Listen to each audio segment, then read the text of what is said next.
आषाढ तळणे म्हणजे काय? आषाढ महिना आला की तळलेले पदार्थ जास्त खाल्ले जातात. यालाच आषाढ तळण असं म्हटलं जातं. आषाढ महिन्यात पाण्यातून जास्तीत जास्त आजार पसरण्याची शक्यता असते. कारण या दिवसात पाणी प्रदूषित झालेले असते. शरीराला दूषित पाणी मिळाले तर आरोग्य बिघडते.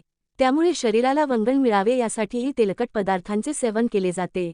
तेलकट आणि गरम पदार्थ हे शरीराला या काळात गरम ठेवण्याचे काम करत असतात. त्यामुळेच या काळात पदार्थ तळले जातात. पावसात अनेकदा आपल्याला चमचमीत असे खाण्याची इच्छा होते. उन्हाळ्यात आधीच आपल्या घरात पापड, लोणची अशी बनवलेली असतात. त्यामुळे बाहेर न खाता घरचे पदार्थ खाण्यासाठी तळणीचे पदार्थ केले जातात. आषाढ महिन्यात गोड पुऱ्या, तिखट मिठाच्या पुऱ्या, कापण्या, राजगिरा लाडू, थालीपीठ, मुगाची भजी, रव्याचे लाडू, नारळाचे लाडू, भाजणीचे थालीपीठ, खारे शंकरपाळे, चकल्या, शेव, गुलगुले असे पदार्थ आवर्जून केले जातात. आषाढ महिन्यात चयापचय क्रियाही देखील चांगली असते. आपण खाल्लेले पदार्थ चांगले पचतात. त्यामुळेही असे पदार्थ खाल्ले जातात.